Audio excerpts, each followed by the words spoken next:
Hi, I'd like to tell you a little story. When I first became a more active member of the church many years ago, I was like a new convert.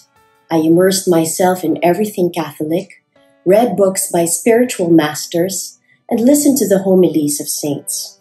I was so filled with zeal for the Lord, I took it to heart that I must promote the Catholic faith, bring Jesus to others, and defend the faith courageously in the public square. However, in engaging with people, especially online, my zeal became self-righteousness. I became argumentative and debated with those who I perceived were not in the same holy crusade as I was. I had forgotten the initial spark that moved me to engage people in the first place, that of making disciples for Jesus. Instead of that, my proselytizing produced the opposite effect of turning people away. Who would want to be a part of a religion that seemed judgmental and angry? And so I asked Jesus, Lord, how must I be to bring people to you? Jesus gave me the answer in this beautiful dream. I was right here in the middle of our church. Only the rows of seats were gone and the church had become an empty ballroom. Then I saw our Lord smiling at me in his white garment.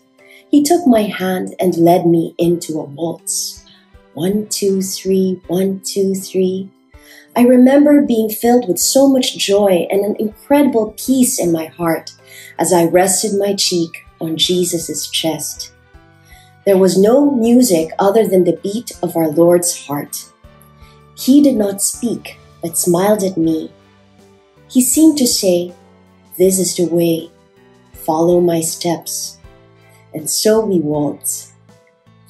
To one day be with the Father in heaven and take as many souls with us as we can gather, Jesus said, "Be perfect like your Father in heaven." In today's gospel, Philip asks Jesus, "Show us the Father."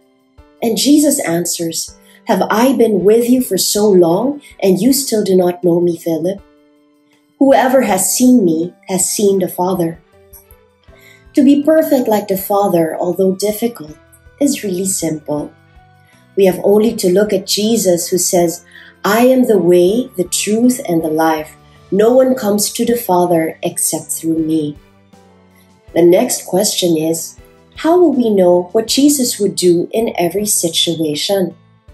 To know Jesus' ways, we must rest our cheek on the Lord's chest. We need to have that intimacy with Him that comes only from a close friendship with Him. To know Jesus, we must be in constant communication with Him through a dedicated prayer life.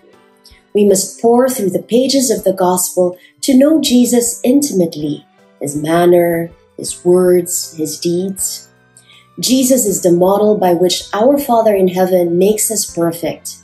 He is gentle and merciful.